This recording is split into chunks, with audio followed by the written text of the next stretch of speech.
Dan pembahasan masih bicara tentang silsilah duka di negeri Palestina,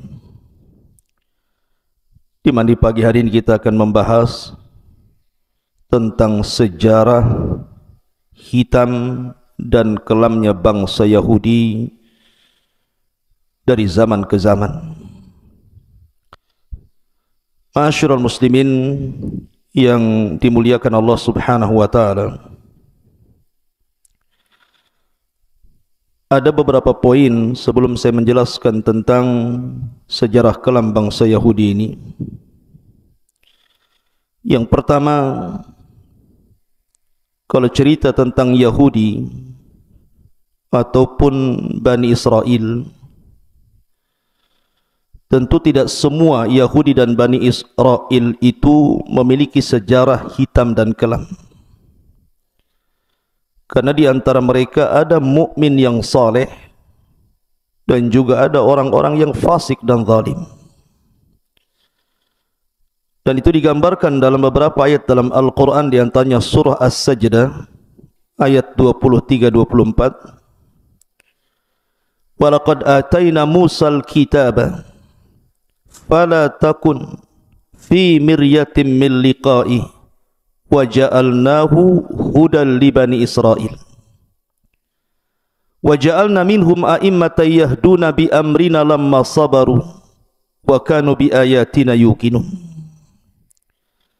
Dan sungguh telah kami anugerahkan kitab Taurat kepada Nabi Musa, maka janganlah engkau wahai Muhammad ragu-ragu untuk menerima Al-Quran. Dan kami jadikan kitab Taurat petunjuk bagi Bani Israel, dan kami jadikan di antara mereka para pemimpin-pemimpin yang memberikan petunjuk dengan perintah kami selama mereka bersabar dan mereka mengimani ayat-ayat kami. Dalam ayat ini bahwa tidak semua Bani Israel memiliki sejarah kelam. Ada pemimpin-pemimpin Bani Israel yang memberikan petunjuk kepada manusia karena perintah Allah Azza wa Jalla. Tapi lihat dalam surah An-Nisa ayat 160 sampai 162. Allah Subhanahu wa taala mengatakan, "Fa bidzulmin minal ladzina hadu harramna 'alaihim tayyibatin uhillat lahum wa bisaddihim an sabilillahi katsira wa akhdhihimur riba wa qad nuhu anhu wa aqlihim amwalan nasi bil batil wa a'tadna lil kafirina minhum adzaban alima." Karena kezaliman orang-orang Yahudi, kami haramkan bagi mereka makanan yang baik-baik yang dulu pernah dihalalkan kepada mereka. Dan karena mereka sering menghalangi manusia dari jalan Allah, dan karena mereka menjalankan riba padahal sungguh mereka telah dilarang darinya, dan karena mereka memakan harta dengan cara yang tidak sah alias batil, dan kami sediakan untuk orang-orang kafir di antara mereka azab yang sangat pedih. Maka dari dua ayat ini menunjukkan bahwa tidak semua Yahudi ataupun Bani Israel jahat, tidak. Ada orang-orang baik di antara mereka. Ini yang pertama. Yang kedua, akan tapi secara umum Bani Israel yang lama, maksudnya Bani Israel tempo dulu, rata-rata mereka adalah orang-orang yang kufur dan bermaksiat kepada Allah Azza wa Jalla. Artinya sedikit sekali di antara mereka yang tidak kufur. Makanya Allah Subhanahu wa taala menyebutkan dalam surah Al-Maidah ayat 66, "Walau annahum aqamut Taurata wal Injil wa ma unzila ilaihi mir rabbihim la akalu min fawqihim wa min tahti arjulihim minhum ummatan muqtasidatun wa katsirum minhum sa'a ma ya'malun. Dan sekiranya mereka sungguh-sungguh menjalankan hukum Taurat dan Injil serta Injil dan Al-Quran yang turun kepada mereka dari Tuhannya, niscaya mereka akan mendapatkan makanan dari atas mereka dan dari bawah kaki mereka. Di antara mereka ada sekelompok yang jujur dan taat, dan kebanyakan di antara mereka sangat buruk apa yang mereka lakukan. Dari sini juga ada kaidah bahwa Bani Israel kebanyakan kufur. Ada di antara mereka yang baik, tapi kebanyakan mereka bermaksiat kepada Allah Subhanahu wa ta'ala. Itu ditunjukkan juga dalam surah yang lain, surah Al-Imran 110. Walau amana ahlul kitabi lakana khairan lahum minhumul mu'minuna wa aktsaruhumul fasikun. Kalaulah ahlu kitab, maksudnya Yahudi dan Nasrani, itu beriman, tentu itu lebih baik bagi mereka. Tetapi sebagian mereka beriman dan kebanyakan mereka fasik. Ini kaidah yang kedua. Yang ketiga, bahwa permusuhan orang-orang Yahudi pada kita kaum muslimin itu permusuhan yang mustamir. Wa anna adawatahum daim, artinya permusuhan ini tidak mungkin dihentikan. Sehebat apapun negara-negara Islam untuk menghentikan kekejaman Israel kepada Palestina atau kekejaman Yahudi kepada orang-orang yang beriman, itu tidak bisa dihentikan. Karena memang Al-Quran yang mengatakan seperti itu. Sebutkan dalam surah Al-Baqarah 217, wala yazaluna yuqatilunakum hatta yaruddukum an dinikum in istata'u. Dan mereka akan senantiasa memerangi kalian sampai kalian keluar dari agama kalian sebisa mereka.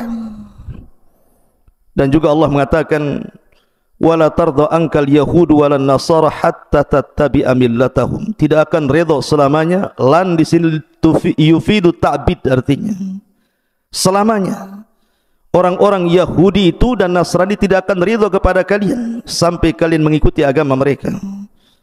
Artinya kita tidak heran kalau orang-orang Yahudi membantai kaum muslimin, memerangi kaum muslimin dengan seluruh kemampuan mereka, karena itu sudah dicantumkan dalam Al-Quranul Karim. Kemudian yang keempat, ma'asyiral muslimin yang dimuliakan Allah Subhanahu wa ta'ala, bahwa Allah mengisyaratkan dalam Al-Quran, Allah mengisyaratkan dalam Al-Quran bahwa akan terjadi kehinaan dua kali, kehancuran dua kali bagi bangsa Yahudi. Dan itu disebutkan dalam surah Al-Isra ayat 4.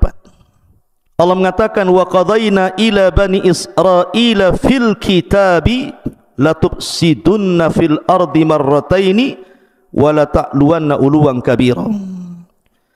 Dan kami telah pastikan kepada Bani Israel yang tercatat dalam Alkitab Al-Quran bahwa mereka akan merusak di bumi dua kali, dan mereka akan dihinakan juga dua kali. Ma'asyiral muslimin yang dimuliakan Allah Subhanahu wa ta'ala, tentu ada sejarah di sini, dan sudah saya singgung sedikit tentang masalah ini pada kajian sebelumnya, bahwa ketika Bani Israel itu semakin jauh dari ajaran nabinya, bahkan sebagian mereka kemudian banyak yang menyembah berhala, maka diutus kepada mereka raja zalim, dan penghancuran pertama dilakukan oleh Bukhtun Nasr, di mana Bukhtun Nasr, raja Babil ini, datang ke Palestina, kemudian menghancurkan Yahudi sehancur-hancurnya. Sebagian mereka dibunuh, anak-anak dan perempuannya ditawan, dibawa ke Irak, dan begitu seterusnya.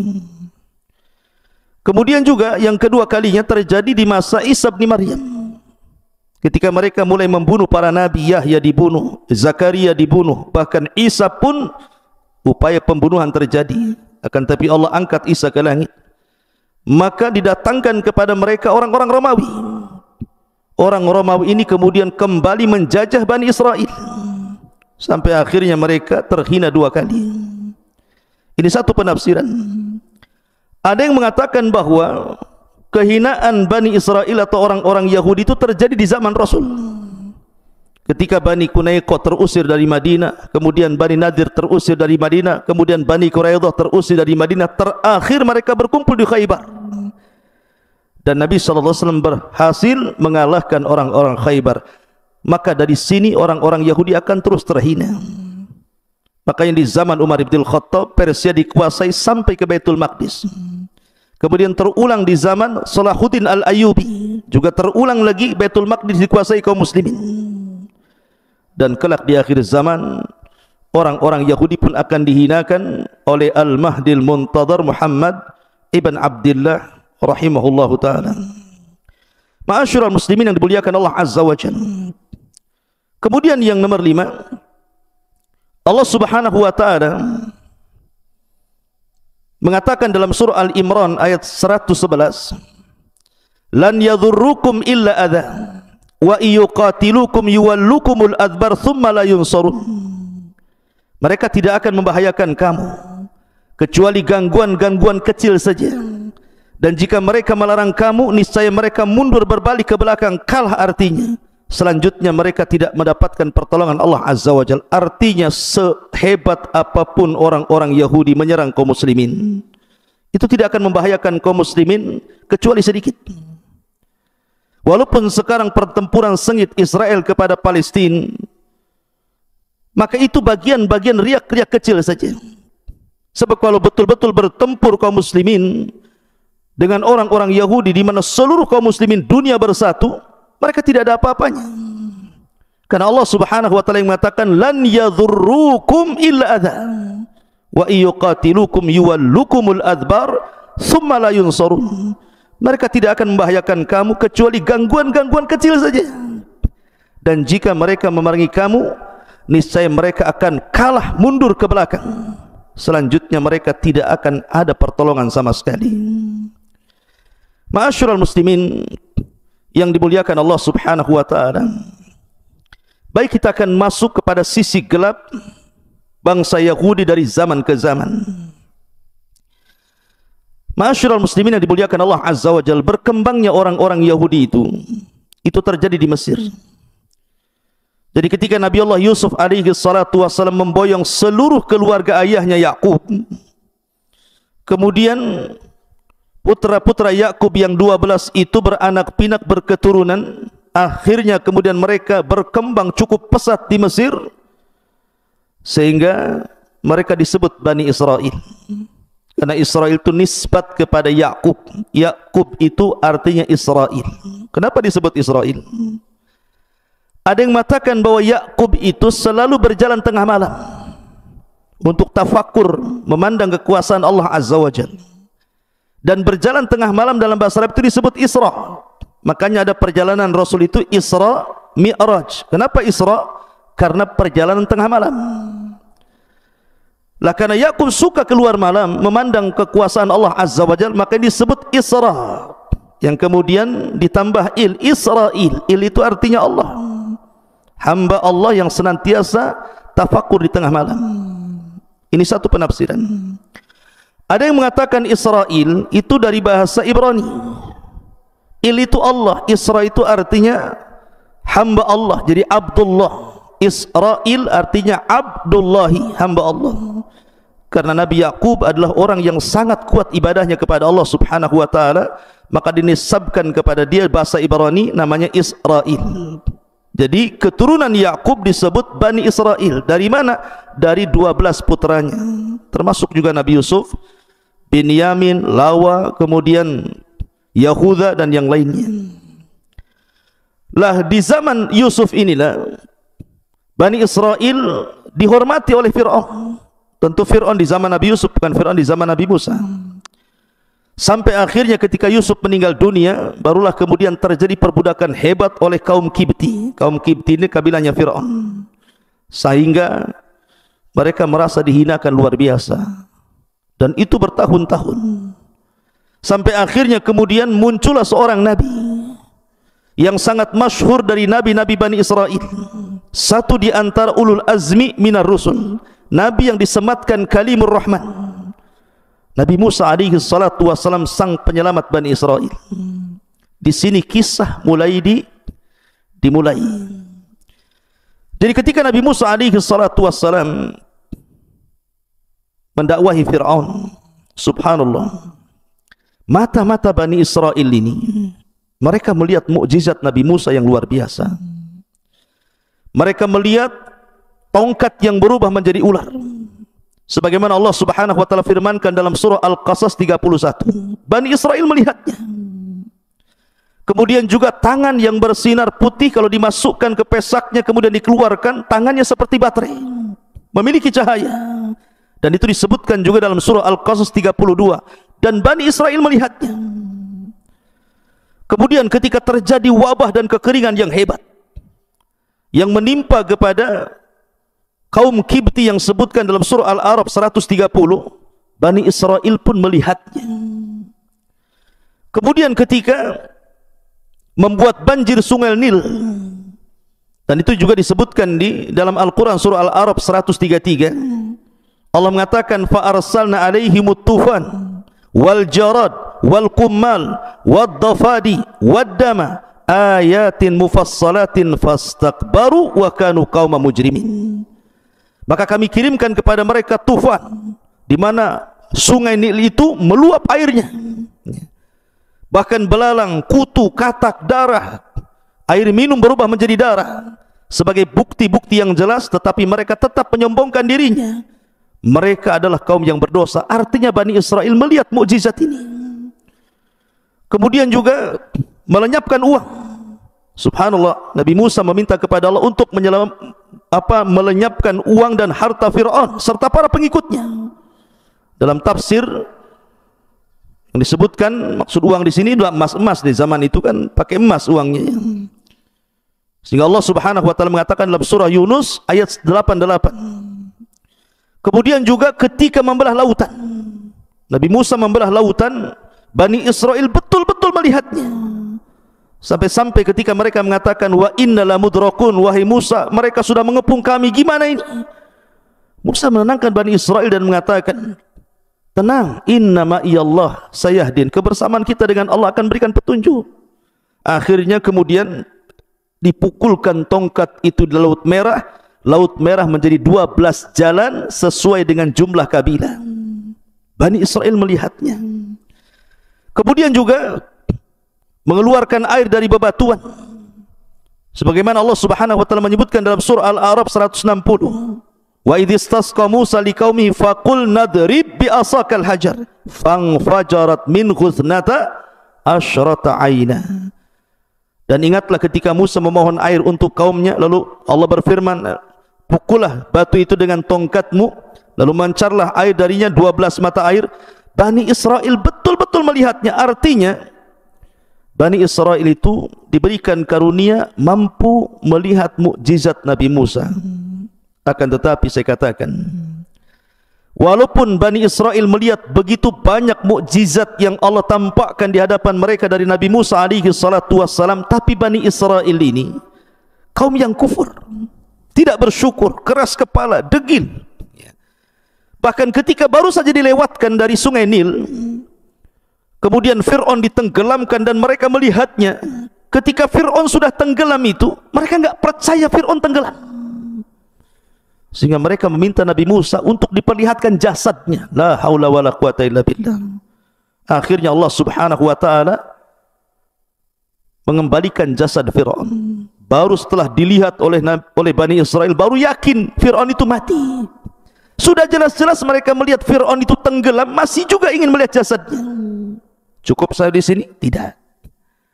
Akhirnya setelah kemudian berjalan sebentar, meninggalkan Laut Merah itu, rupanya mereka melihat ada satu daerah penyembah berhala. Banyak patung yang disembah di situ. Sehingga Allah Subhanahu wa taala gambarkan dalam surah Al-A'raf 138, wajawazna bani Israil bi bani Israil al-bahra. Kemudian fa'atau ala qaumin ya'kufuna ala asnamin lahum qalu ya Musa ij'al lana ilahan kama lakum alihah qala innakum qaumun tajhalun. Kata Allah, ketika kami sudah selamatkan di Bani Israel ini dari kejaran Fir'aun dan tidak ditenggelamkan di Laut Merah, tiba-tiba mereka lewat di sebuah kaum yang mereka i'tikaf terhadap patung-patung mereka. Tiba-tiba mereka mengatakan, ya Musa, jadikan untuk kami banyak Tuhan sebagaimana mereka juga banyak Tuhan. Musa marah dan mengatakan, kalian ini kaum yang jahil. Ayat ini pernah dibacakan Rasul ketika perang Hunain. Jadi sahabat ini dalam perang Hunain itu kan banyak orang yang baru masuk Islam. Dalam perjalanan perang itu melihat pohon bidara yang sangat besar. Teringat kepada sejarah ketika mereka di masa jahiliyah kalau berperang itu selalu tabaruk dengan pohon itu, menggantungkan pedang-pedang mereka di situ. Sehingga mereka mengatakan kepada Nabi SAW, ya Rasulullah, ij'al lana dhata anwat kama lahum dhatu anwat. Ya Rasul, jadikan gantungan pedanglah untuk kami tabarruk sebagaimana mereka juga punya gantungan pedang. Rasul marah. Akhirnya Nabi SAW sampai bertakbir 3 kali dan mengatakan, qultum kama qalat Banu Israel li Musa. Kata-kata kalian itu persis seperti permintaan Bani Israel kepada Musa, ij'al lana ilahan kama lahum aliyah. Jadikan banyak Tuhan sebagaimana mereka juga banyak Tuhan. Kalian ini kaum yang jahil, sudah dapat hidayah mau sesat, begitu artinya. Lihat, Bani Israel ini sudah diselamatkan, sudah tampak mukjizat Nabi Musa, masih juga mau kufur.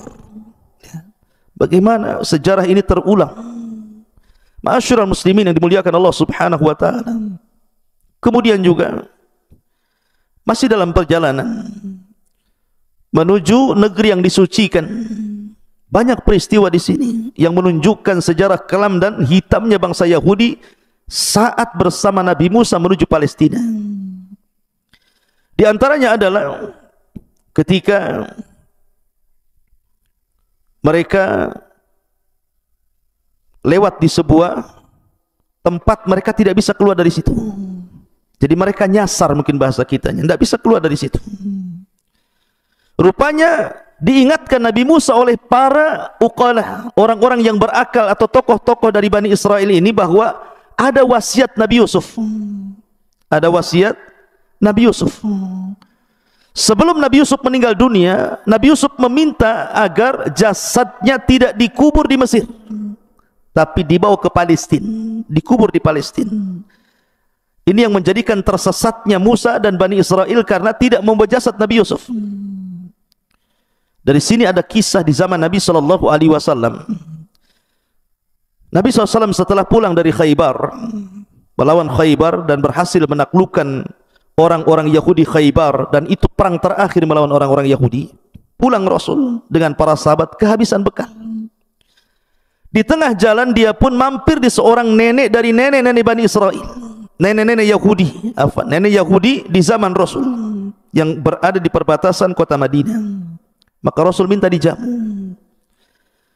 Maka nenek itu pun menjamu Rasul dan para sahabatnya, memberikan makanan dan begitu seterusnya. Tiba-tiba kemudian Nabi SAW mengatakan, ingat bahwa Nabi itu tidak pernah melupakan kebaikan orang. Sekecil apapun kebaikan, pasti Nabi akan mengingatnya dan akan membalasnya. Makanya Nabi SAW mengatakan, nek, kau sudah berbuat baik kepadaku, sekarang kira-kira timbal balik dari kebaikanmu itu apa? Maka nenek ini mengatakan, ya Muhammad, saya tidak ingin apapun kecuali berikan pembantu kepadaku, biar aku tidak bekerja keras. Yang kedua, berikan unta kepadaku supaya aku tidak jalan kaki, aku punya kendaraan. Kemudian yang ketiga, berikan kalban yahrusu ghanami, anjing yang bisa menjaga ternak-ternakku. Kemudian berikan ini itu macam-macam. Heran Rasul, ini kebaikan secuil tetapi balasannya minta banyak. Maka Nabi SAW mengatakan kepada nenek Yahudi ini, nek, kata Nabi SAW, lemahkah dirimu untuk seperti nenek di zaman Bani Israel? Lemahkah dirimu wahai nek untuk seperti nenek di zaman Bani Israel? Sahabat heran, apa maksudnya Rasulullah ini? Maka Nabi SAW menceritakan, dahulu Nabi Musa pernah tersesat bersama Bani Israel karena tidak membawa jasadnya Nabi Yusuf, dan tidak ada yang tahu kuburan Nabi Yusuf kecuali seorang nenek dari Bani Israel. Akhirnya kemudian Nabi Musa pun mendatangi nenek itu. Kemudian kata Nabi Musa, wahai nenek, tunjukkan di mana kuburan Nabi Yusuf. Nenek itu mengatakan, ya Nabi Allah, bisa saja aku tunjukkan di mana kuburannya, tetapi tidak semudah itu, ada imbalannya. Kata Nabi Musa alaihi salatu wasalam, apa imbalannya? Maka nenek itu mengatakan, an akuna ma'aka fil jannah, jadikan aku temanmu di sorga. Nabi Musa kaget, hanya menunjukkan di mana kuburan Nabi Yusuf, permintaannya sebagai timbal baik kebaikannya supaya dia menjadi teman Nabi Musa di sorga. Sorga bukan milik Nabi Musa. Nabi Musa terdiam sampai akhirnya Jibril datang mewahyukan kepada Nabi Musa bahwa nenek itu pantas mendapatkan itu. Akhirnya ditunjukkanlah kuburan Nabi Yusuf, kemudian digali karena jasad Nabi tidak mungkin dimakan tanah, masih tetap utuh. Akhirnya kemudian dibawalah jasadnya Nabi Yusuf menuju Palestina. Lihat bagaimana wanita di zaman Rasul hubbud dunya, sangat mencintai dunia, padahal orang sudah tua itu lebih dekat kepada akhirat dibandingkan kepada dunia. Ma'asyiral muslimin yang dimuliakan Allah Subhanahu wa taala. Kemudian juga setelah Nabi Musa alaihi salatu wasallam terus berjalan, di antara peristiwa-peristiwa dalam perjalanan itu, ketika Nabi Musa alaihi salatu wassalam diuji oleh Allah Subhanahu wa taala tidak bisa keluar di padang pasir. Alasannya karena Bani Israel tidak bisa diajak kerjasama.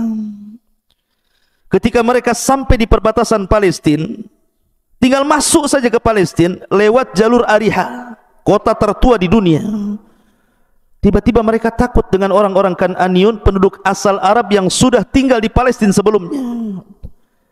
Sehingga kemudian mereka mengatakan kepada Nabi Musa alaihi salatu wassalam, karena lancang, lihat lancangnya Bani Israel, orang-orang Yahudi ini, idhab anta wa rabbuka faqatila inna hahuna qaidin. Wahai Musa, kalau kau ingin mengajak perang kami tidak sanggup, sudah lelah kami berjalan. Kalau kau ingin perang sana sendiri, ajak Tuhanmu berperang berdua, biar kami nonton di sini siapa yang kalah siapa yang menang. Dari situlah Allah Subhanahu wa taala turunkan azab kepada Bani Israel.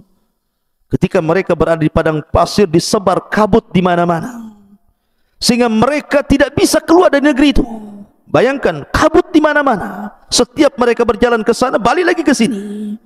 Makanya Allah Subhanahu wa taala menyebutnya dalam Al-Qur'an sebagai Ardutih, negeri linglung. Mereka dilinglungkan, tidak bisa keluar dari situ. Bayangkan, itu padang pasir.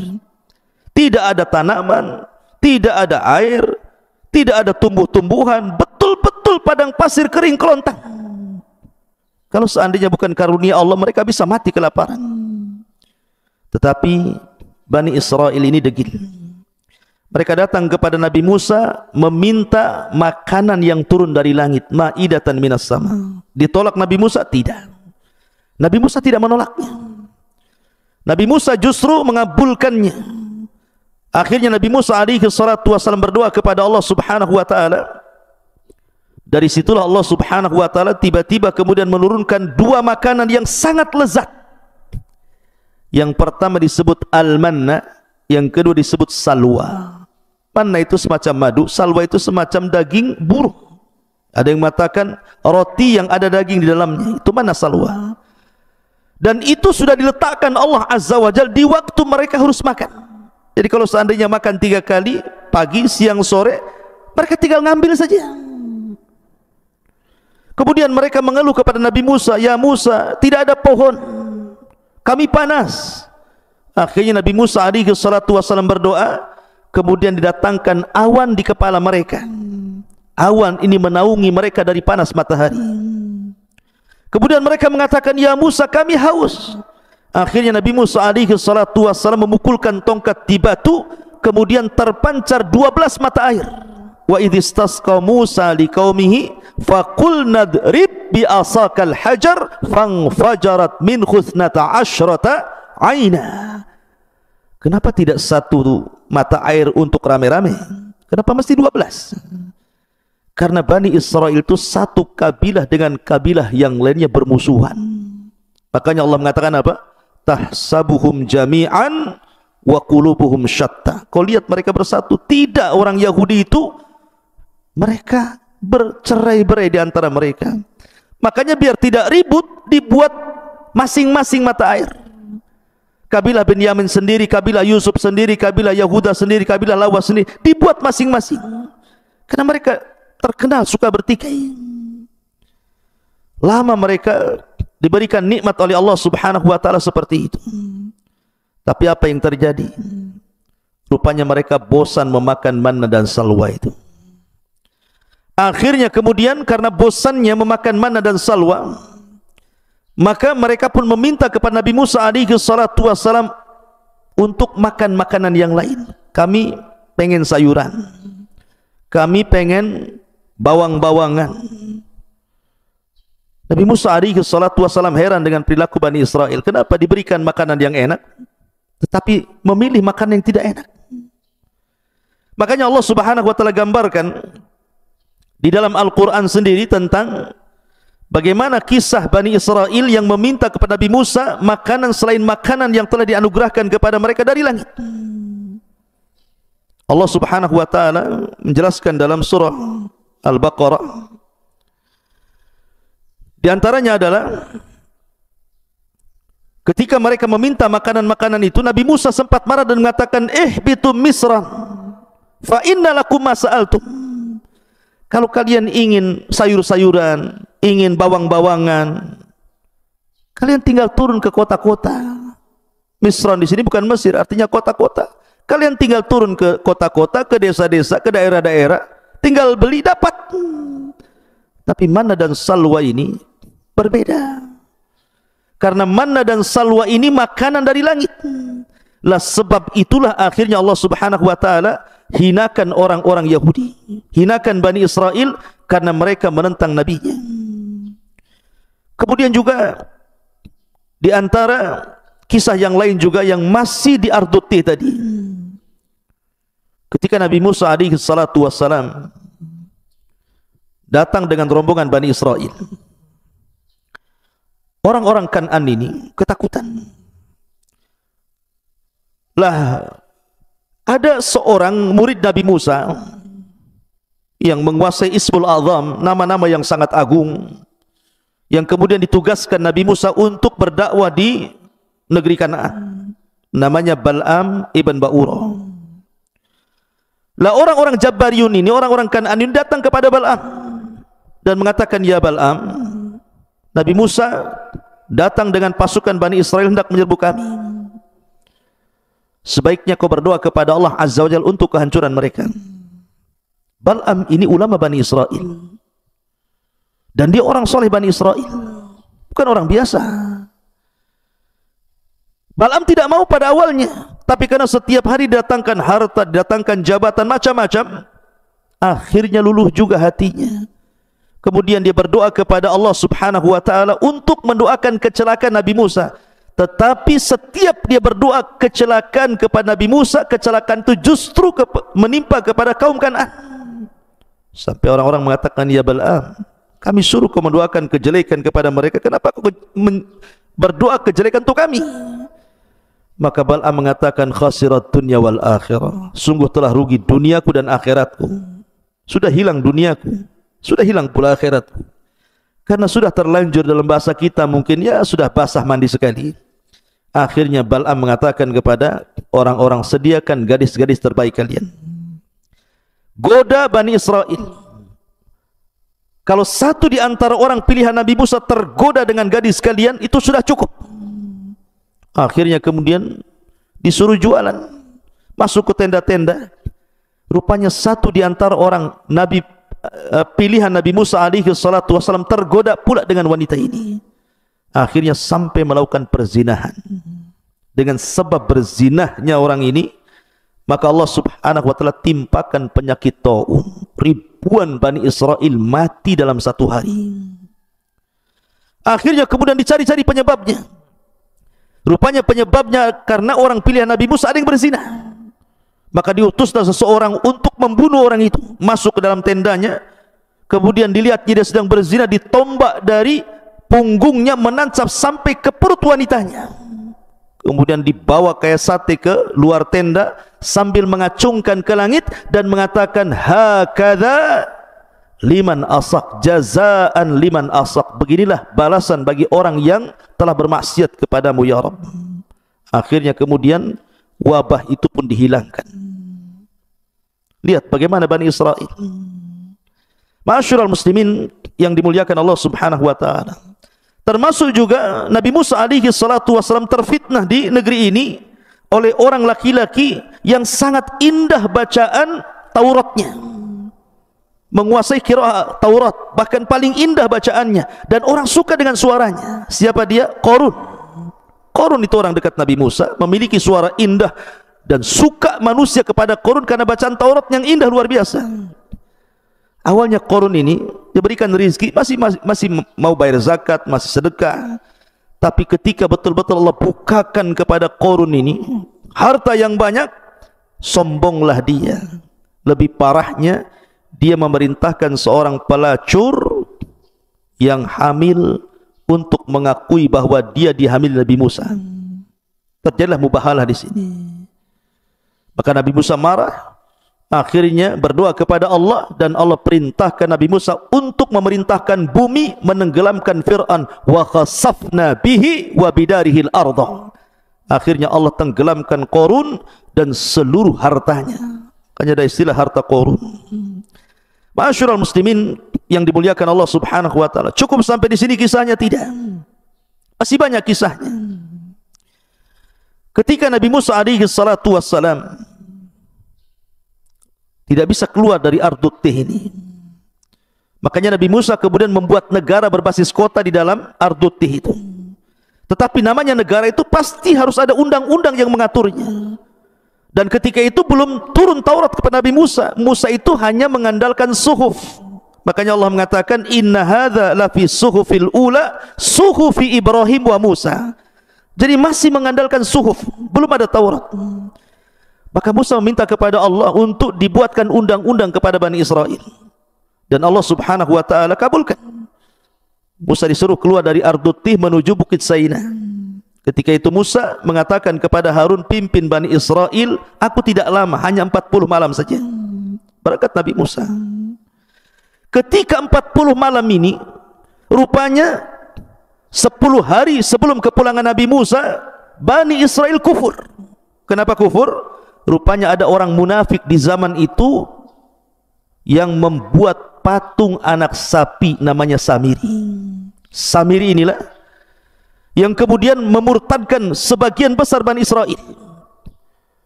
Karena ketika Bani Israel ini dari Mesir melintasi Laut Merah itu, sebagian mereka merasa terbebani dengan emas-emasnya, karena sebagian emas itu adalah emasnya milik kaum Kipti. Sebagian mereka upah tapi belum bekerja, ada yang juga yang pinjam, dan itu diharamkan dalam syariat Nabi Musa, sehingga mereka membuang emas-emas di lautan. Lah Samiri ini berjalan di belakang, dia kutip emas-emas itu. Makanya dari emas-emas itulah akhirnya Samiri membuat patung sapi. Dan Samiri ini ketika itu sangat dekat jaraknya dengan Nabi Musa. Ketika Nabi Musa tiba-tiba di sampingnya ada orang yang berbaju putih, tiba-tiba memerintahkan sesuatu, kaget Samiri. Kenapa pula Nabi Musa diperintah-perintah orang?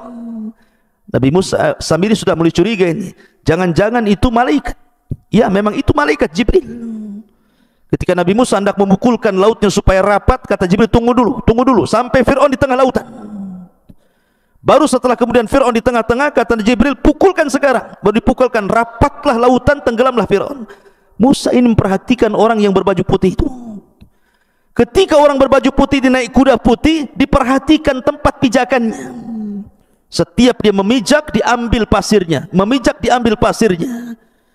Dan ingat bahwa simbol kematian itu kambing dan simbol kehidupan itu kuda. Makanya ketika penduduk sorga masuk ke dalam sorga dan penduduk neraka itu masuk ke neraka, maka ji'a bil maut, didatangkan kematian dalam bentuk kambing gibas, kemudian disembelih oleh Allah, kemudian diserukan kepada penduduk sorga, la mautalakum khuludun la mautalakum, dan diserukan kepada penduduk neraka juga, khuludun la mautalakum. Di sini Allah simbolkan kematian dengan kambing gibas. Maka simbol kehidupan adalah kudanya Jibril. Makanya ketika Samiri kemudian membuat patung anak sapi itu, kemudian dimasukkan tuh pasir bekas pijakan kaki kuda Jibril ke mulut patung anak sapi itu, tiba-tiba lahu khuar, mengeluarkan suara, hidup tapi bisa bergerak, tidak bisa bergerak tetapi bisa bersuara. Dari situ kata Samiri kepada Bani Israel, lihat bagaimana Musa jauh-jauh ke Bukit Saina cari Tuhannya, pada Tuhannya di sini, maksudnya patung anak sapi. Dari situ akhirnya sebagian besar Bani Israel murtad. Musa diwahyukan Jibril tentang murtadnya Bani Israel, bergegas dia balik. Ketika dia balik betul-betul sudah murtad sebagian besar mereka, maka dia marah kepada Harun, ditariknya janggutnya, ditariknya kepalanya, kemudian mengatakan, apakah engkau hendak memecah belah Bani Israel? Kata Harun, ya Musa, aku tidak seperti dirimu, kau kuat, Bani Israel takut, aku lemah, mereka mengancam hendak membunuhku, aku hanya bisa menasihati tapi tidak bisa melarang mereka. Akhirnya kemudian Musa pun memecahkan papan Taurat, kemudian mengumpulkan orang-orang yang murtad, kemudian mereka disuruh untuk bertobat. Dan Allah Subhanahu wa taala gambarkan, faqtulu anfusakum, tobat kalian, kalian harus membunuh diri-diri kalian. Ketika itu mereka tidak mau. Bagaimana membunuh diri-diri mereka dengan pisau-pisau gitu kan? Karena mereka tidak mau, maka Musa marah, kemudian berdoa kepada Allah Subhanahu wa taala, diangkatnya bukit Tur di atas kepala mereka. Ketika bukit Tur di atas kepala mereka, Musa mengatakan, kalian mau bertobat atau bukit ini kami timpakan kepada kalian, mati juga. Ya. Akhirnya mereka memilih untuk mati bertobat, dan bukit Tur dikembalikan kepada asalnya. Mereka pun saling membunuh di antara mereka, dan itu bentuk tobatnya. Lihat bagaimana kedegilan Bani Israel, ditinggal 40 malam bisa kufur. Ya. Ma'asyiral muslimin yang dimuliakan Allah Subhanahu wa taala. Kemudian juga peristiwa yang lain yang terjadi selama perjalanan Nabi Musa alaihi salatu wassalam, ketika orang-orang ingin mendengar kalam Allah, mereka meminta kepada Nabi Musa, ya Musa, kami ingin mendengar bagaimana Tuhanmu bicara denganmu. Karena Nabi Musa itu disebut kalimullah, Nabi yang suka berdialog dengan Allah.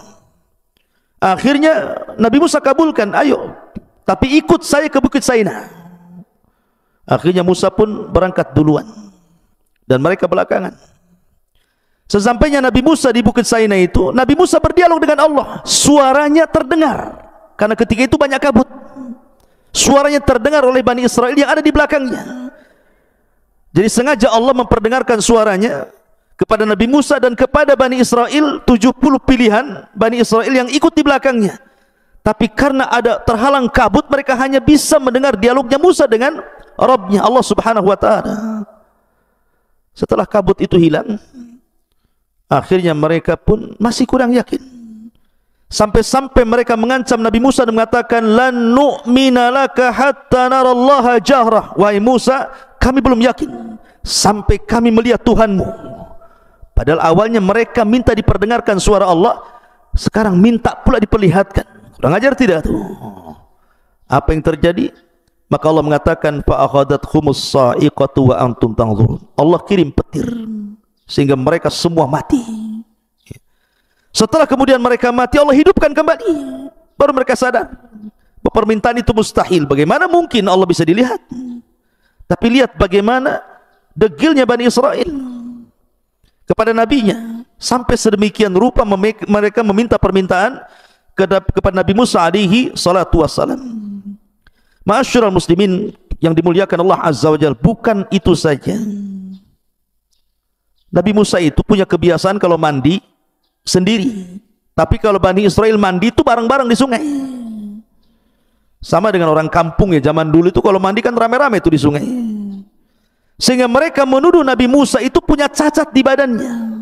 Makanya Nabi SAW bersabda, yarhamullahu Musa qad udhiya bi aktsar min hadza fasabar. Sungguh Allah merahmati Nabi Musa, banyak kali ujian Nabi Musa itu, tapi dia sabar. Difitnah kehormatannya Bani Israel, Musa itu jangan-jangan badannya banyak penyakitnya, ada lepranya atau apa gitu ya. Jadi suatu ketika Nabi Musa mandi. Nah, mandi di sini, mungkin Bani Israel sebelah sana begitu ya. Dia letakkan pakaian di atas batu. Rupanya batu ini tiba-tiba hidup berjalan. Nabi Musa kebingungan karena pakaiannya ada di atas batu tuh. Batunya berjalan, dikejar sama Nabi Musa. Rupanya batu itu melewati Bani Israel yang sedang mandi. Maka Bani Israel melihat Nabi Musa yang sedang telanjang mengejar-ngejar batu. Mereka baru melihat, demi Allah tidak ada badan yang lebih indah dibandingkan sosok Nabi Musa alaihi salatu wasallam. Baru mereka sadar bahwa apa yang mereka tuduhkan tidak benar. Lihat, sampai mereka mencacati kehormatan Nabi Musa alaihi salatu wassalam. Ma'asyiral muslimin yang dimuliakan Allah subhanahu wa ta'ala. Kemudian juga ketika Musa alaihi salatu wassalam meninggal dunia, kemudian juga sebelumnya Harun alaihi salatu wassalam meninggal dunia di negeri Ti, maka 40 tahun setelahnya datang generasi kedua, generasi terbaru dan pemimpin yang baru, Yusha ibn Nun, dan berhasil masuk ke negeri Ariha dan mengalahkan Ardu Kan'an sampai menguasai Baitul Maqdis. Ketika Nabi Yusha ibn Nun meminta kepada Bani Israel untuk masuk dengan cara ruku, menundukkan pandangan sebagai bentuk syukur kepada Allah Azza wa Jalla, kemudian mengucapkan hittah. Hittah itu artinya, ya Allah ampuni dosaku. Apa yang terjadi? Mereka tidak mau menundukkan pandangan, justru mereka berjalan dengan cara berbalik, mundur begitu. Kan menghina namanya. Bukan hanya itu saja, disuruh mengucapkan hittah malah hintah. Kalau hittah itu, ya Allah saya minta ampun dari dosa-dosaku. Kalau hintah itu, ya Allah berikan makanan kepadaku. Bayangkan, orang suruh minta ampun malah minta makan. Nah, inilah Bani Israel. Semua nabi yang dikirim ditentang dia. Makanya wajar kalau Allah mengatakan fariqan kadzabtum wa fariqan taqtulun. Sebagian kalian ada yang mendustakan para nabi, sebagian kalian ada yang membunuh para nabi. Ma'asyiral muslimin yang dimuliakan Allah Azza wa Jalla. Bahkan ketika kemudian Yusha ibn Nun meninggal dunia, kemudian Palestina ini dikuasai oleh Jalut. Akhirnya mereka meminta kepada nabi yang terakhir, nabi yang memimpin mereka namanya Samuel. Itu nabi terakhir itu, yang memimpin Bani Israel di masa hukum Qudot namanya. Mereka datang kepada Nabi Samuel dan mengatakan, ya Nabi Allah, kami sudah bosan dipimpin para nabi, kami ingin dipimpin para raja biar kami bisa jaya kembali, tolong pilihkan raja untuk kami. Akhirnya Nabi Samuel ini memilihkan Tolut. Tolut tidak orang miskin, la mala wa raja, tidak punya harta, tidak punya kehormatan. Sudah dipilihkan seorang nabi, tidak mungkinlah nabi memilih sembarang. Mereka mengatakan, ya Nabi Allah, kenapa mesti Tolut?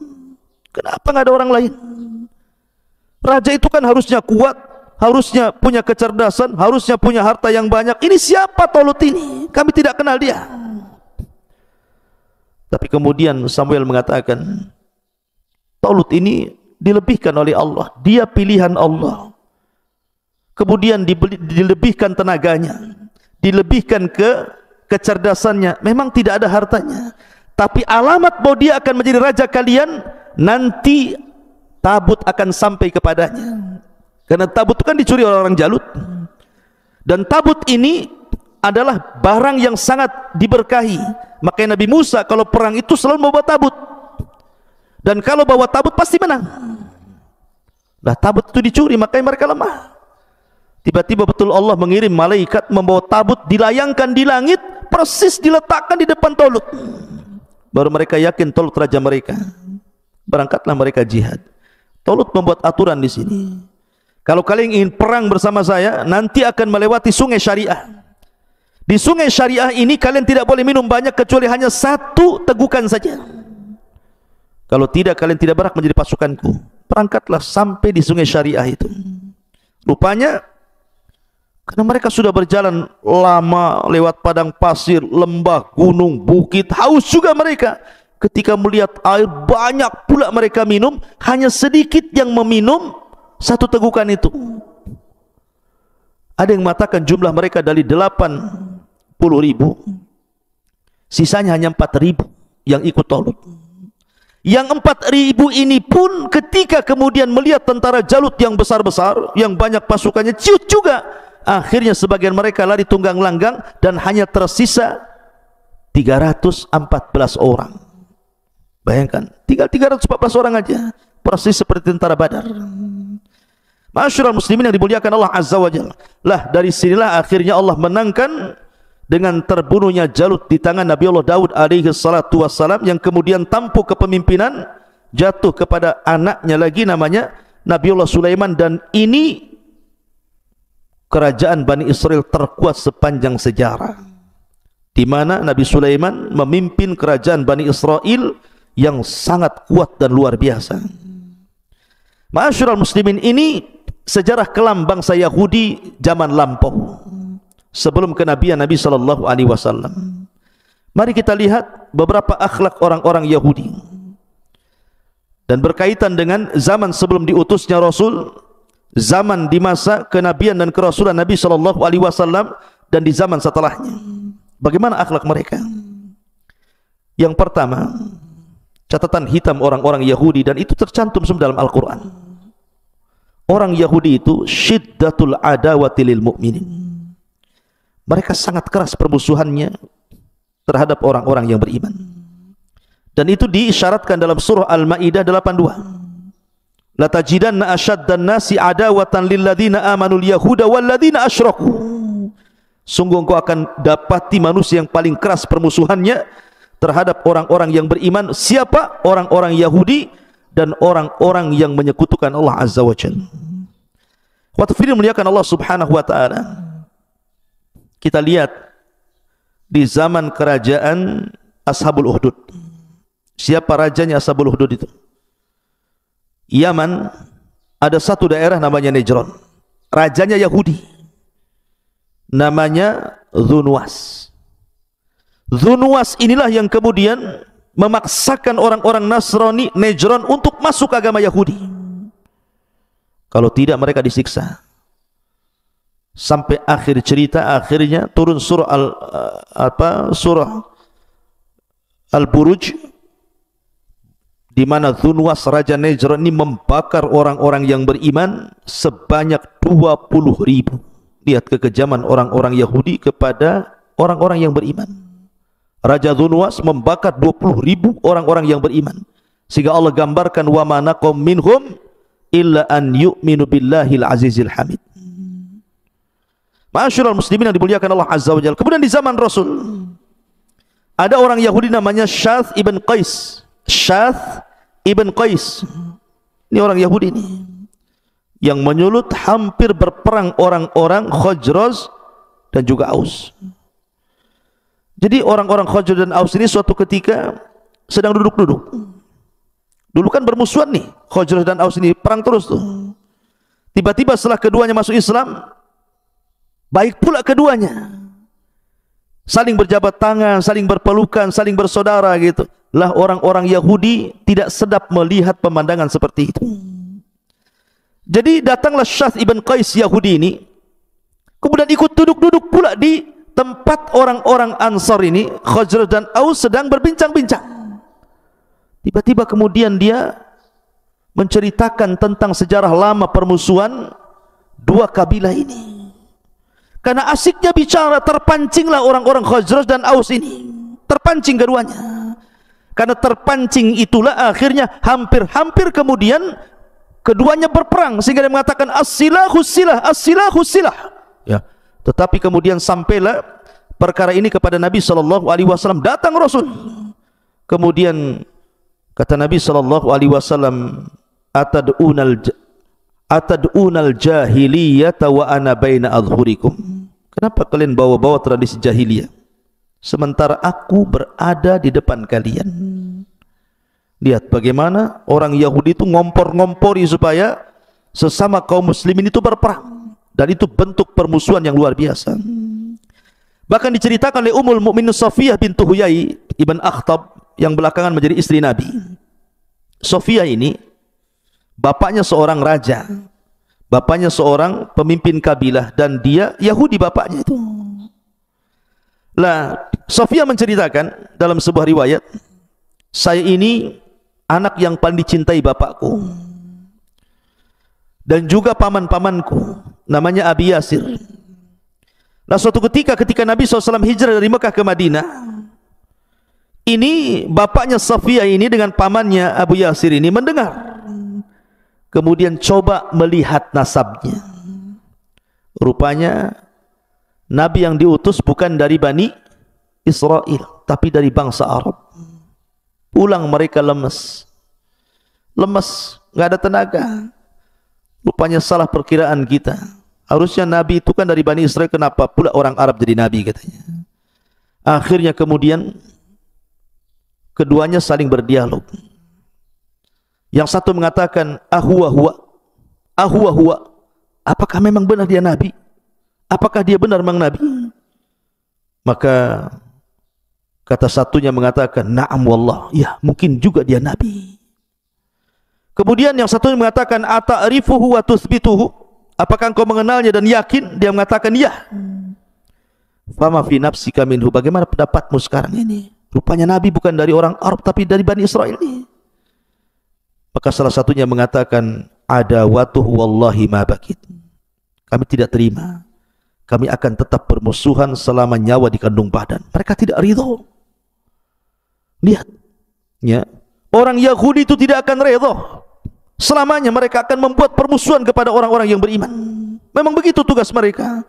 Sudah dicatat di hati-hati mereka kedengkian dan hasad kepada orang-orang yang beriman. Bahkan mereka, orang-orang Yahudi itu sengaja membantu orang-orang musyrik Arab untuk menghina Rasulullah. Ketika orang-orang musyrik Arab ini datang ke Madinah, ketika itu disebut Yathrib, mereka menceritakan dan mengatakan, kalian kan ahli kitab, di negeri kami ada orang ngaku Nabi nih. Bagaimana caranya saya melumpuhkan mereka, melumpuhkan dia, mendustakan dia, bagaimana caranya? Lihat, orang Yahudi bersekongkol dengan orang-orang musyrik ini dan mengatakan gini saja, tanyakan kepada dia 3 perkara. Kalau dia sanggup menjawab, dia memang seorang Nabi. Tapi kalau dia tidak sanggup menjawab, dustakan kenabiannya. Wow, bahagia orang-orang musyrik itu dan mengatakan 3 soalan itu apa? Kemudian orang Yahudi mengajari, tanyakan kepadanya tentang fityatun zahabu fi dahril awal, kaifa khabaruhum, tentang seorang anak muda yang raja yang pergi ke sana kemari dalam rangka berdakwah kepada Allah, bagaimana kabarnya? Kemudian yang kedua juga tentang seorang anak-anak muda yang terjerembab dalam gua yang kabarnya sangat menakjubkan, bagaimana kondisinya? Termasuk juga soal ruh, tanyakan coba. Subhanallah ikhwan. Akhirnya kemudian orang-orang musyrik bahagia dengan 3 soalan ini, karena pasti si Muhammad tidak mungkin bisa jawab. Lihat, mereka diberikan amunisi orang-orang Yahudi. Ketika datang ke Mekah, mereka mengatakan, ya Muhammad, jawablah 3 soalan kami. Kalau kau bisa menjawab, kami beriman. Kalau tidak bisa menjawab, kudustakan kenabianmu. Rasul senang mendengar hal itu, karena Rasul yakin Jibril akan memberitahu jawabannya. Tapi kesalahan Rasul tidak mengucapkan insya Allah. Lupa dia mengucapkan insya Allah. Harusnya Rasul mengatakan, ya besok saya jawab insya Allah. Tapi Nabi SAW kemudian lupa mengucapkan insya Allah. 1 hari Jibril tidak turun, 2 hari, 3 hari, 1 minggu, 2 minggu, 3 minggu, hampir 1 bulan. Orang-orang pun mulai mencemooh Nabi SAW, sampai akhirnya Jibril turun memberikan tahu jawabannya. Ma'asyiral muslimin yang dimuliakan Allah Subhanahu wa taala. Kemudian juga kita lihat bahwa bagaimana upaya pembunuhan, permusuhan kepada Nabi SAW itu sampai dilakukan dengan cara upaya pembunuhan. Mereka datang kepada seorang penyihir handal di zaman itu, namanya Labid bin Asam, untuk menyihir Rasul. Berhasil. Makanya salah satu penyebab asbab nuzulnya Muawwidhataini itu dalam kisahnya Labid ibn Asam mencuri sisir Rasul. Di situ ada lilitan-lilitan rambut Rasul. Dengan sebab bukul itulah akhirnya Labid bin Asam berhasil menyihir Rasul. Ada yang mengatakan 6 bulan Rasul terkena sihir. Ma'asyiral muslimin yang dimuliakan Allah Azza wa Jalla. Bahkan sepulangnya Rasul dari Khaybar, Rasul diracun oleh seorang wanita namanya Zainab bintul Harith, wanita Yahudi, dan berhasil memakan sedikit racun yang dihidangkan dalam paha kambing itu. Dengan sebab itulah setelah bertahun-tahun dari peristiwa Khaybar, Nabi SAW baru bisa merasakan racunnya sehingga kepayahan. Ma'asyiral muslimin yang dimuliakan Allah Subhanahu wa taala, itulah permusuhan orang-orang Yahudi sejak zaman Rasul sampai hari ini, bahkan sampai kiamat dibangkitkan. Kemudian yang kedua, akhlak buruk mereka adalah qatlul anbiya'i war rusul. Mereka berusaha membunuh para nabi dan para rasul sejak zaman dulu. Bahkan disebutkan oleh para ulama sejarah, nabi-nabi yang dibunuh Bani Israel, disebutkan oleh Imam Ibnul Qayyim rahimahullahu ta'ala, annal yahuda fi yaumin wahid qatalu sab'ina nabiyan. Pernah Bani Israel itu, orang-orang Yahudi itu, dalam satu hari dia bunuh 70 nabi. Dalam satu hari 70 nabi dibunuh. Subhanallah, heran sekali. Dan itu di zaman Nabi Ilyas alaihi salatu wassalam. Bahkan masih kata-kata Imam Ibnul Qayyim rahimahullah ta'ala, bal qatalu asyara alaf nabi.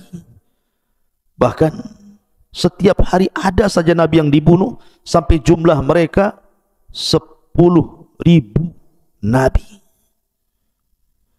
10.000 nabi dibunuh oleh orang-orang Yahudi.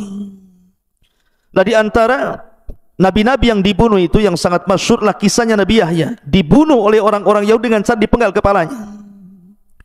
Kemudian Nabi Zakaria digergaji ketika disembunyi dalam pohon, juga dibunuh oleh orang-orang Yahudi.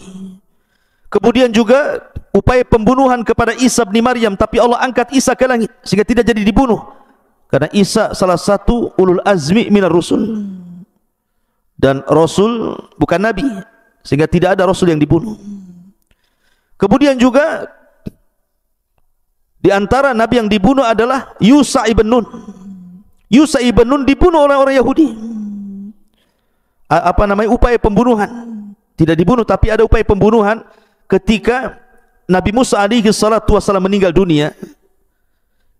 Dituduh orang-orang Yahudi bahwa yang membunuh Nabi Musa itu Nabi Musa.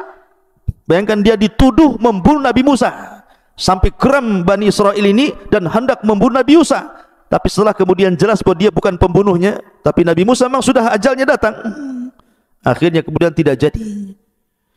Kemudian juga ada nabi namanya Nabi Sya'iyah, salah satu Sya'iyah ibn Amis, Sya'iyah ibn Amsiyah, dari nabi-nabi Bani Israel, itu pun dibunuh oleh orang Yahudi. Kemudian Nabi Armiyah juga itu dibunuh oleh orang Yahudi, termasuk Nabi Daniel.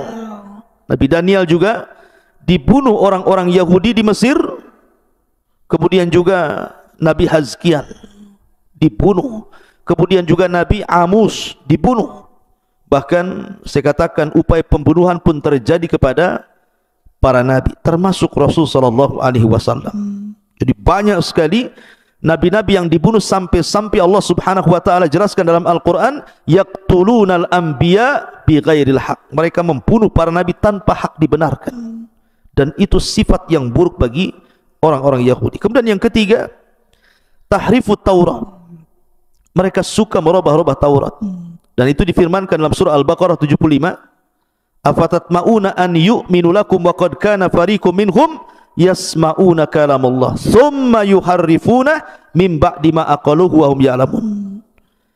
Maka apakah kamu wahai kaum muslimin sangat mengharap mereka akan percaya kepadamu, sedangkan segolongan dari mereka mendengar firman Allah lalu mereka mengubah-ubahnya setelah memahaminya, padahal mereka mengetahui? Itulah kebiasaan orang Yahudi merubah kitab-kitab suci. Ma'asyiral muslimin yang dimuliakan Allah Azza wa Jalla, salah satu kisahnya adalah sebutkan oleh Ibnu Jarir rahimahullahu ta'ala dengan sanad dari Ibn Zaid. Jadi ketika Nabi Musa alaihi salatu wassalam pulang membawa papan Taurat, kemudian sebagian mereka sudah murtad, papan itu dilempar sampai berkecai. Dengan sebab itulah menyimpangnya Bani Israel, karena papannya sudah hancur, untuk merangkai kembali susah. Lah, ditambah-tambah kemudian tangan-tangan kotor orang-orang Yahudi yang mereka betul-betul merubah-rubah. Contoh yang mudah saja, ketika terjadi perang Persia dan Romawi, kemudian Persia mengalahkan Romawi. Banyak orang-orang Yahudi yang tergabung di Romawi itu, mereka karena takut diperbudak akhirnya lari ke sana kemari minta suaka. Salah satunya lari ke kota Madinah yang dulu disebut Yathrib. Lah mereka berkeyakinan kenapa sampai di kota Madinah? Karena dalam perjanjian lama mereka bahwa di situ akan muncul seorang nabi. Sampai dalam mempelajari nabi yang akan muncul di akhir zaman itu, ya'rifunahu kama ya'rifuna abna'ahum. Mengenali nabi yang muncul itu lebih kenal dibandingkan anak-anak mereka. Tapi setelah datang nabi itu, apa yang terjadi? Mereka hapus nama Ahmad dan Muhammad dalam Taurat mereka. Yuharrifunal kalima ammawadi. Mereka merubah-rubah isi Taurat, tidak mengakui adanya kenabian Rasul sallallahu alaihi wasallam. Padahal kita dalam Islam sangat mengakui Isa sebagai nabi Nasrani dan Musa sebagai nabi Yahudi. Tapi mereka mengingkari nabi kita. Bahkan ada kisah di zaman Nabi SAW, ada tokoh Yahudi namanya Abdullah ibn Salam. Abdullah ibn Salam ini tokoh besar Yahudi di zaman itu di Madinah. Kemudian dia mengatakan, ya Rasulullah atau ya Muhammad, inni sa'iluka anil asya la ya'lamuha illa nabi. Oke Muhammad, saya akan bertanya 3 perkara. Kalau kau bisa menjawab, memang kau seorang nabi. Kemudian kata Rasul, apa pertanyaannya? Maka kata Abdullah ibn Salam ini, yang pertama, awal tanda-tanda kiamat itu apa? Yang kedua, makanan penduduk surga yang pertama dimakan itu apa? Yang ketiga, kalau bayi lahir, kenapa pula mirip bapak ibunya? Kemudian Rasul menjawab 1, 2, 3, dijawab oleh Rasul dan semua benar. Tiba-tiba Abdullah bin Salam mengatakan, asyhadu an la ilaha illallah wa asyhadu annaka rasulullah. Aku bersaksi bahwa tidak ada sembahan yang berhak disembah kecuali Allah dan engkau adalah utusan Allah. Masuk Islamlah Abdullah ibn Salam. Dia tokoh Yahudi besar. Kemudian Abdullah ibn Salam mengatakan, ya Rasulullah, panggillah orang-orang Yahudi, tanya mereka soal diriku sebelum kau habarkan keislamanku kepada mereka. Maka Rasul memanggil orang-orang Yahudi, kemudian Abdullah bin Salam disembunyikan. Kemudian kata Nabi SAW, bagaimana menurut kalian tentang Abdullah bin Salam? Maka mereka memuji dan mengatakan, Sayyiduna wabnu Sayyidina, dia adalah tuan kami, anak dari tuan kami. Alimuna wabnu alimina, dia adalah orang yang paling alim di antara kami. Dia orang anak yang paling alim di antara kami. Dipujinya Abdullah bin Salam. Sudah dipuji, tiba-tiba keluar Abdullah bin Salam. Kemudian mengatakan, kata Abdullah bin Salam, asyhadu an la ilaha illallah wa asyhadu anna Muhammadar Rasulullah. Tiba-tiba setelah dia mengucapkan 2 kalimat syahadat di hadapan orang-orang Yahudi, berbalik pujian itu menjadi celaan. Safihuna wabnu safihina, dia orang jahil kami, anak dari orang jahil kami. Hakiruna wabnu hakirina, dia orang yang paling hina di antara kami, anak orang yang paling hina di antara kami. Subhanallah. Dicelanya Abdullah bin Salam. Begitulah mereka. Makanya kemudian Allah Subhanahu wa taala turunkan ayat ya, tentang masalah ini. Tentang masalah Abdullah bin Salam, sampai akhirnya orang-orang Yahudi ini mengatakan kepada Nabi sallallahu alaihi wasallam, "Oke Muhammad, sebenarnya malaikat siapa yang turun kepadamu memberikan wahyu kepadamu?" Kata Nabi SAW, Jibril datang kepadaku. Ketika mendengar kalimat Jibril, marah mereka. Oh, Jibril yang terlibat perang itu ya, katanya. Coba kalau kau katakan yang turun kepadamu bukan Jibril tapi Mikail yang membawa rizki kepada kami, kami beriman. Tapi karena yang menurunkan wahyu Jibril kepadamu, maka Jibril musuh kami. Kami tolak syariatmu. Dari sini turun surah Al-Baqarah 9798. Qul man kana aduwwa li Jibril fa innahu nazzalahu ala qalbika biidznillah musaddiqan lima baina yadayhi wa huda wa busyra lil mu'minin man kana aduwan lillah wa malaikatihi wa rusulihi wa Jibril wa Mikal fa innallaha adu lil kafirin. Turun ayat ini, barang siapa yang musuhi Allah, malaikatnya, rasulnya, Jibril, Mikail, maka dia adalah musuh Allah Subhanahu wa taala. Mereka lah musuh. Fa innallaha, sungguhnya Allah, musuh bagi orang-orang kafir. Ma'asyiral muslimin yang dimuliakan Allah Subhanahu wa taala, banyak tentang akhlak-akhlak orang Yahudi, masa kelam dan gelap orang-orang Yahudi, karena waktu juga yang sangat sedikit. Insyaallah kita akan lanjutkan di lain kesempatan, melanjutkan tentang sejarah hitam dan kelamnya bangsa Yahudi dari zaman ke zaman. Mudah-mudahan ada manfaatnya. Akhirnya saya tutup dengan kafaratul majlis. Subhanakallah bihamdika, asyhadu an la ilaha illa anta, astaghfiruka wa atubu ilaik. Allah Ta'ala. Assalamualaikum warahmatullahi wabarakatuh.